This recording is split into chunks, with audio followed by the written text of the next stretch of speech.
안녕하세요. 백발만조 조비원입니다. 여름이 다 갔습니다. 아침 저녁으로 쌀쌀하시죠? 이제 슬슬 이불 생각도 나고 저도 그래요. 여러분도 그러시죠? 이게 계절도 시작이 있으면 끝이 있고요. 사람의 인생도 그렇고 또 가족관계도 비슷합니다. 자, 오늘은 그 얘기 좀 해드리려고 해요. 황혼이혼을 남자들은 왜 선택하게 되나? 보통 이제 황혼이혼은 수십 년간 남편한테 눌려 살아온 아내들이 나이가 들어서 이제 자유롭게 혼자 살란다 이러면서 재산 분할 받고 이제 홀로서기를 한다. 그렇게 이해가 되고 있는데 이 황혼이혼도 벌써 이제 일반화된 지가 한 10년 가까이 돼가니까 상담을 오시는 분이나 사건들을 보면 남자분들이 이혼 청구를 하는 경우도 적지 않습니다. 제가 오늘 다 드릴 말씀은 얼마 전에 제가 만났던 저의 지인에 관한 얘기예요. 제가 남녀공학대학을 나오고 직장생활도 했기 때문에 남사친들이 좀 있어요. 근데 그 오랫동안 연락이 없던 이런 분들이 오랜만에 전화를 하면 그분들은 대부분 저한테 가정 고민을 얘기하곤 하거든요. 그래서 제가 한 일주일 전, 2주일 전쯤 어떤 남자 선배의 전화를 한번 받았어요. 한번 봤으면 좋겠다. 근데 그 얘기를 듣는 순간 감이 탁 오는 거예요. 아, 이분이 뭔가 결심을 했구나. 왜 그런 생각을 했냐면 이제 사실은 한 1년 전쯤에도 한번 만난 적이 있었거든요. 그때 그분이 저를 만나서 고민을 토로하는 거예요. 대정아, 사실은 10년 동안 쫓겨나가지고 거실에서 자고 있다? 사실은 내가 한 10년 전쯤에 굉장히 복잡한 일이 생겨서 한번 크게 싸웠다는 거죠. 그 크게 싸운 다음부터 안방에를 못 들어오게 한다? 글쎄. 그래가지고 처음엔 좀 들어가 보려고 했는데 그때마다 하도 소리를 지르고 쥐어뜯고 이래가지고 이제 무서워서 못 들어간 것이 벌써 10년이 됐다고 그러더라고요. 그러면 밥은 같이 먹어요? 이렇게 물어봤거든요. 그래서 밥은 형수님하고 아이들이 따로 먹고 선배를 위한 밥과 반찬은 식탁에 차려두기는 한대요. 그러면은 잠자리는 하세요? 그랬더니 그럴 리가 있냐고. 방도 따로 쓰는데 무슨 잠자리를 했겠냐. 자, 손도 못 대게 한다. 완전히 집에서 천덕꾸러기 취급을 받으면서 살아왔더라고요. 아니 선배, 그러면 계속 그렇게 살 거예요? 그랬더니 선배 말, 조금만 더 참으면 애엄마도 마음이 풀리고 괜찮아지지 않을까? 그러면 조금만 더 노력을 해보신다고 그랬어요. 아니 제가 뭐라고 하겠습니까? 그래서 네, 그러세요. 그랬거든요. 이제 그러던 분이 다시 1년 만에 저한테 전화를 하신 거예요. 선배가 너무 우울해하는 거예요. 완전히 기운이 다 빠져가지고 와가지고 어떻게든 잘해볼라 했는데 도저히 더 못하겠어. 사실은 며칠 전에 크게 싸웠다는 거예요. 그날 또 우연히 일찍 퇴근을 해서 집에 들어갔는데 나 먹으라고 식탁 위에다가 반찬을 차려놨더라고. 근데 이 반찬을 보니까 이 집에서 한 게 아니더라는 거예요.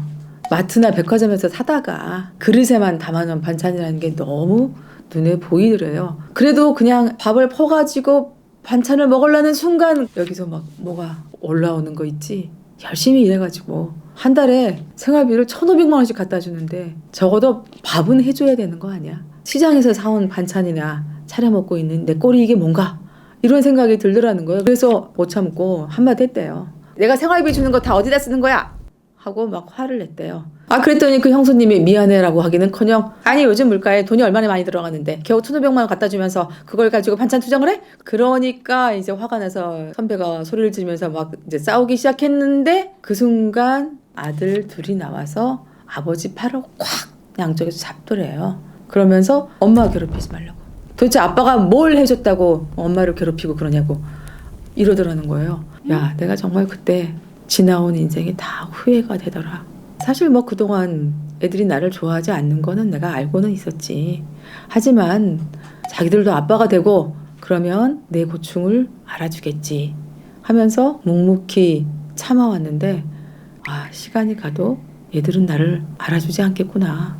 이제 그렇게 얘기하더라고요. 여러분들 어떻게 생각하세요? 그 선배는 저한테 자신이 뭘 잘못했는지는 얘기하지 않았어요. 저도 묻지 않았고요. 물어보나 마나 그 형수님도 문제가 있었을 거고 그 선배님도 문제가 있었겠죠. 그런데 제가 보니까 아내들이 황혼이혼을 결심하는 그 순간 하고 남편들이 황혼이혼을 결심하는 그 순간이 조금 다른 것 같더라. 그거를 얘기하고 싶어요. 아내들은 대체로 남편의 폭행, 폭언을 피하거나 남편으로부터의 경제적 지원, 생활비 지급 이게 끊기거나 이 두 가지가 가장 큰 계기가 되는데 남편들은 조금 다른 것 같았어요. 바깥 사람은 워낙 높은 비중을 차지하니까 불편해도 그냥 어찌어찌 넘기면서 살다가 아이들이 나를 싫어하는구나. 아이들을 위해서 더 이상 희생할 필요가 없구나 라고 하는 걸 깨닫는 순간이 있고요. 내가 은퇴를 해서 집에 돌아와서 아내와 같은 집에 있게 됐는데 하루 종일 있어도 같이 밥도 안 먹고 말도 안 하고 내가 왜 이런 사람하고 계속 살아야 되지? 이런 회의가 들 때 이게 두 가지인 것 같습니다. 이 제가 말씀드린 이 선배님 말고도요. 황혼이혼을 결심한 남자분들을 많이 만납니다. 이분들 대부분 상당히 성실하신 분들이에요. 가족을 먹여 살리기 위해서 힘들게 일을 했는데 어느 순간 그것이 물거품으로 돌아가고 지나간 세월이 모두 다 악몽이었다. 이렇게 느끼거든요. 저 이런 분들 보면은 너무나 딱합니다. 그냥 견디고 참았다고 하는 게 결코 좋은 건 아니었구나. 이런 생각 요즘은 저는 많이 듭니다. 여러분들은 어떠세요? 제 생각은 그래요. 문제가 생겼다 그러면 여러 가지로 노력을 하고 안 되면 외부의 도움도 받고 차근차근 노력해서 개선합시다. 그런데 해도 안 된다. 그러면 저는 너무 늦기 전에 희망 없는 관계를 정리하시는 게 맞지 않나. 그런 생각이 듭니다. 뭐 우울한 얘기인가요? 도움이 되셨으면 좋겠어요. 다음 시간에 또 봬요. 안녕. 여러분의 고민 해결을 위해서 조변은 오늘도 열심히 뛰고 있습니다. 열일하는 조변을 위해 응원의 3박자 구독, 좋아요, 알림 설정 부탁드려요.